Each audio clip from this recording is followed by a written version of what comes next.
ఏది అయినా ట్రై చెయ్యి ఆచి చికెన్ మసాలా. ఆచి చికెన్ మసాలా. అపరిచితులైనా సరే మంచినీళ్లంటూ వస్తే గుక్కెడు నీళ్ళిస్తాం, ఆకలేస్తోందని అడిగితే జాలి పడతాం. అలా గుడ్డిగా నమ్మడమే ఓ దంపతుల పాలిట శాపమైంది. మంచినీళ్లంటూ వచ్చిన ఓ మహిళా ముఠా మాటల్లో పెట్టేసి కొంగు కప్పేసి ఇంట్లో ఉన్న ట్రంకు పెట్టెను ఎత్తుకెళ్లింది. ఫిబ్రవరి 7 టైం మిట్ట మధ్యాహ్నం 12 గంటలు దాటింది. కర్నూలులోని లక్కీ ఫామ్ నర్సరీలోకి ఇదిగో ఇలా ఓ మహిళా ముఠా దర్జాగా ప్రవేశించింది.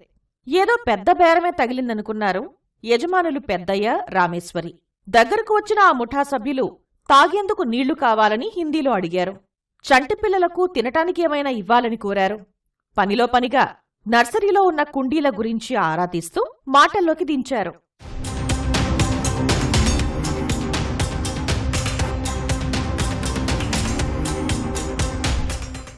ఇంట్లో చోరీ చేయాలనే పక్కా ప్లాన్తో వచ్చిన మహిళా ముఠా గుమ్మం వద్దే కూర్చున్న రామేశ్వరి దృష్టి మరల్చారు. దీని రేటెంత, దాని రేటెంత అంటూ పిలిచారు. ఒకటమ్ముడు పోయినా 4 రూపాయలు వస్తాయి కదా అనుకుని రామేశ్వరి కూడా లేచి వెళ్ళింది. ఇక అంతే, 6 మహిళల్లో కొందరు యజమానుల్ని చుట్టుముట్టారు. మిగతా వాళ్లు నేరుగా ఇంట్లోకి వెళ్లి ట్రంకు పెట్టె పట్టుకొచ్చారు. కొంగులా కప్పుకునేందుకు తెచ్చిన వస్త్రాలను అడ్డుగా పెట్టి ఆ పెట్టెను దర్జాగా తీసుకెళ్లారు.